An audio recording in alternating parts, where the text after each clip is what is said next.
Hello friends, welcome back to my channel. और दोस्तों, आज मैं स्टार्ट कर रहा हूँ सीक्वेंस एंड सीरीज। इससे पहले मैंने क्वाड्रेटिक इक्वेशन के प्रीवियस क्वेश्चन और सारे कॉन्सेप्ट आपको मैंने बताया था।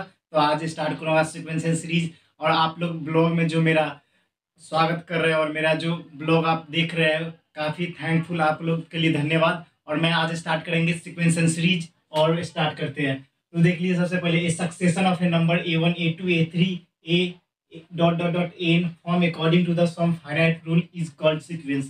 मतलब सीक्वेंस दिया गया है, जैसे कोई भी सीरीज है 1 2 3 4 सीक्वेंस वाइज इन टर्म्स तक दिया गया है, उसी को बोलते हैं हम सीक्वेंस।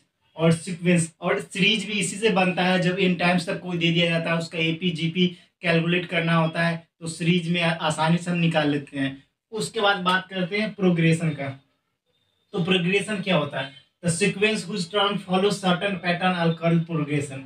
तो कोई ऐसा जो प्रोग्रेशन, उसको बोलते हैं कोई पैटर्न फॉलो करे। जैसे मैं एपी में ले लूँ, तो एपी के लिए 2 4 6 8 दोनों का कॉमन डिफरेंस है वो 2 है। जैसे एग्जांपल मैं यहाँ पर दे के बता रहा हूँ, 2 4 6 8 है।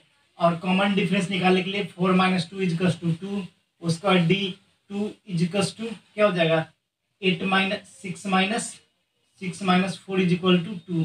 तो यहाँ पर देख लीजिए, दोनों का डिफरेंस सेम है, दोनों का डिफरेंस सेम है। तो वही ये बोल रहा था, sequence which follow certain pattern, मतलब कुछ स्पेसिफिक पैटर्न शो करे, उसी को बोलते हैं प्रोग्रेशन। उसके बाद बात करते हैं अर्थमेटिक प्रोग्रेशन।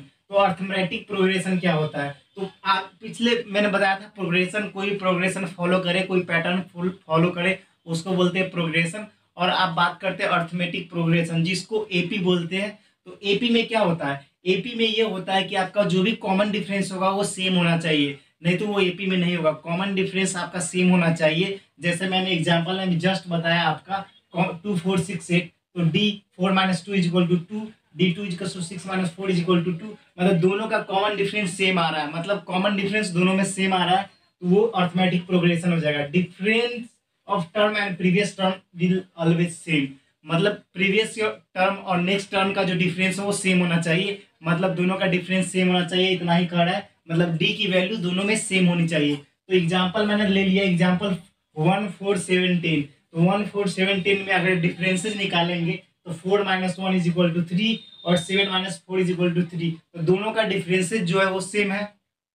आप यहाँ पर दे सकते हैं दोनों का डिफरेंसेस सेम है, तो इसको बोलेंगे अर्थमेटिक प्रोग्रेशन। अर्थमेटिक प्रोग्रेशन में आपको डिफरेंसेस जो होते हैं वो सेम होते हैं, उसी को बोलते हैं अर्थमेटिक प्रोग्रेशन। और ये आपका एग्जाम्पल रहा, मैंने कैलकुलेट किया तो दोनों की वैल्यू सेम आ रही है। तो आपने देख लिया अर्थमेटिक प्रोग्रेशन। अब बात करते हैं general term of arithmetic progression, मतलब general term of AP. AP का जो जनरल टर्म है वो कैसे निकालेंगे, उसका इक्वेशन क्या होता है, वो सारे मैं आपको बताऊंगा। तो सबसे पहले बात करते हैं, जो इक्वेशन होता है जनरल इक्वेशन, वो आप ध्यान में रख लिए, इंपॉर्टेंट है आपके एग्जाम के लिए। तो Tn = A + n - 1 × D। तो ये जनरल इक्वेशन होता है, जो आपके एनडीए, एयरफोर्स, नेवी, जेई जितने भी कॉम्पिटेटिव एग्जाम है सारे में पूछे जाते हैं। ये हमेशा हर एक पेपर में एक ना एक दो क्वेश्चन हमेशा आता है। तो इसका इक्वेशन, जनरल इक्वेशन क्या है? Tn = A + n - 1 × D। तो Tn क्या है आपका? Tn आपका जो है ये लास्ट टर्म है। उसका ए क्या है? ए आपका फर्स्ट टर्म है। और एन क्या है? nth टर्म है। और डी क्या है? डिफरेंसेज है। तो यही मैंने लिख रखा है, ए = first term, D = common difference, और एन है जो लास्ट टर्म है, और Tn है क्या? nth टर्म है। ये आप याद रख लिए।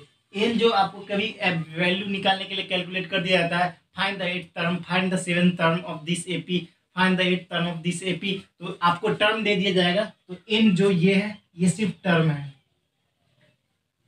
ये आप याद रखिए। एन जो है आपका टर्म है। कोई भी टर्म में आपको निकालने के लिए बोलेगा, चाहे एन कैलकुलेट करने के लिए बोलेगा, तो इस फॉर्मूला को रखेंगे और आसानी से पुट करके सॉल्व कर लेंगे। तो उसके बाद करते हैं selection of term in an AP. मतलब अर्थमेटिक प्रोग्रेशन में टर्म का सिलेक्शन कैसे करेंगे वो आपको बताना है। तो सबसे पहले बात करते हैं नंबर ऑफ टर्म। जब नंबर ऑफ टर्म 3 हो, 4 हो, 5 हो, 6 हो, तो इसमें कॉमन डिफरेंस क्या होगा और उसके टर्म कौन कौन से होंगे वो मैं बताने जा रहा हूँ। और आप देख ले ध्यान से, ये इंपॉर्टेंट है। कभी कभी 6th टर्म वाला भी पूछ दिया जाता है, और 5th टर्म वाला ही पूछ दिया जाता है, और 4th टर्म वाला ही पूछ दिया जाता है, और 3rd टर्म वाला आसान है, मगर वो भी एग्जाम में जरूर आता है। तो देख लीजिए, आप सबसे पहले 3rd टर्म के लिए देखते हैं। तो थर्ड टर्म में हमेशा एक चीज याद रखो, a minus d a plus d, ये याद रखना। जब भी थर्ड टर्म आपसे पूछे तो a minus d a plus d, और उसका कॉमन डिफरेंस क्या हो जाएगा, उसका कॉमन डिफरेंस सिर्फ डी होगा, मतलब उस दोनों के बीच के कॉमन डिफरेंस सिर्फ डी होंगे। अगर वही आपके फोर्थ टर्म पूछ दिया गया तो फोर्थ टर्म पूछेगा, कुछ नहीं करना है, एक करना है a plus d a minus d a plus two d a minus two D.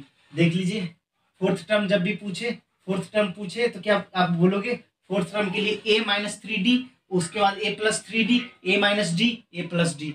और मैंने पिछली बार बता दिया था आपको फिफ्थ टर्म का, जिसका होता है a minus two d a plus two d a plus d a minus d. ये हो गया आपका क्या, फिफ्थ टर्म का। फिर से आप रिकॉल कर ले, थर्ड टर्म का होता है a minus d a plus d, उसका जो कॉमन डिफरेंस होता है वो डी होता है। और जब फोर्थ टर्म आएगा उसका हो जाएगा a plus three d a minus three d, उसके बाद a minus d a plus d. ये इसका क्या फोर्थ टर्म होता है। इस दोनों के बीच का जो कॉमन डिफरेंस होता है वो टू डी होता है। अगर वही फिफ्थ टर्म पूछ दे आपसे तो a minus two d a plus two d, उसके बाद a minus d a plus d और ए, ये याद रख ले। फोर्थ टर्म का आपको एग्जाम हमेशा पूछा जाता है, ये याद रख ले। फोर्थ टर्म है तो उसके एक कम वाला लेंगे, मतलब ए माइनस थ्री डी और a plus three d a plus d और ए माइनस डी, बस इतना ही लेंगे। और फिफ्थ टर्म है तो इसका ए माइनस टू डी, ये मैंने आपको याद करवा दिया। उसका सिक्स टर्म है, जब भी आप याद देख लो, थ्री और फाइव है, थ्री और फाइव है, दोनों में ए आ रहा है, याद रखना। थ्री और फाइव में ए आएगा और फोर और सिक्स में ए नहीं आएगा, तो सिक्स में क्या हो जाएगा, a minus five d a plus five d, उसके बाद a minus three d a plus three d, उसके बाद a minus d a plus d, उसके बाद ए हो जाएगा।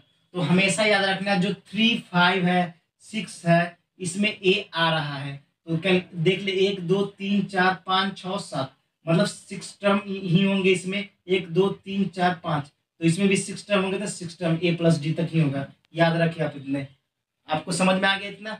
उसके बाद बात करते हैं sum of in terms of an AP, मतलब sum of in term AP कैसे कैलकुलेट होगा। ये एग्जाम में हमेशा पूछा है क्वेश्चन है, बच्चे इस फॉर्मूले में कैलकुलेट करते हैं general term of an AP में, वो समझ नहीं पाते। जब भी आपसे पूछे sum of eight term of AP is equal to कुछ भी वैल्यू दे दिया तो आप कैसे कैलकुलेट करोगे, तो सबसे सिंपली ये फॉर्मूला आपको जानना बहुत जरूरी है। बहुत सारे बच्चे कंफ्यूज होते हैं, वो जब एंड टर्म दे रखा होता है उसमें ये कैलकुलेट करते हैं सम वाले, और सम वाला को कैलकुलेट करते हैं एंड टर्म में, लेकिन दोनों के फॉर्मूले में डिफरेंसेज है और दोनों अलग अलग जगह पे कैलकुलेट होता है।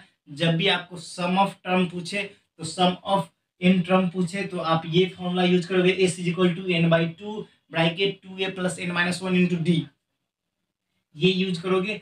अगर आपको पूछ दे सिंपल, आपको टर्म पूछ दे इन टर्म क्या होगा, उसका ए दे रखा होगा, डिफरेंसेज आप निकाल लोगे, सीरीज दे रखा होगा, आसानी से निकाल सकते हो।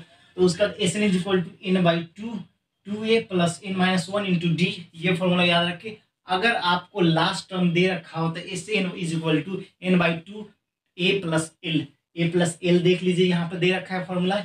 ये दोनों फॉर्मूला आपके एग्जाम के लिए इंपॉर्टेंट है, ये दोनों फॉर्मूला आपके एग्जाम के लिए इंपॉर्टेंट है, ये याद रख ले। उसके बाद एल इज इक्वल टू, कभी कभी लास्ट टर्म दे दिया जाता है, आपको कैलकुलेट करना होता है। जो लास्ट टर्म है सेम ये जनरल इक्वेशन ऑफ एपी में जो टीएन होता है, इसको एन टर्म भी बोलते हैं, कभी कभी लास्ट टर्म भी बोलते हैं, इसका भी फॉर्मूला सेम ही होता है, a plus N minus one into D. ये आप याद रख ले। लास्ट टर्म कभी कभी पूछ दिया से find the last term of this series, उसमें ए आप कैलकुलेट कर लोगे, ए उसमें दिया हुआ रहेगा सीरीज में, और डी डिफरेंसेस भी दिया हुआ रहेगा, तब आसानी से कैलकुलेट कर सकते हो लास्ट टर्म। और टी एन है जो, जब किसी को एन टर्म निकालने के लिए ये फॉर्मूला आपके लिए बहुत ही इंपॉर्टेंट है, इस पे मैं क्वेश्चन करवाऊंगा, ये इंपॉर्टेंट है। ये एनडीए हमेशा कॉम्पिटिटिव एग्जाम में आपको फंसाने के लिए इस पर एक क्वेश्चन तो आता ही है, हमेशा आता है, आपके बोर्ड के एग्जाम में भी आ जाएगा, क्लास 12 के एग्जाम में आ जाएगा, हर एक बार आता है। तो ये याद रख ले, T N is two S N minus one, और इसका यूज जो है मैं कल के वीडियो में डालूंगा।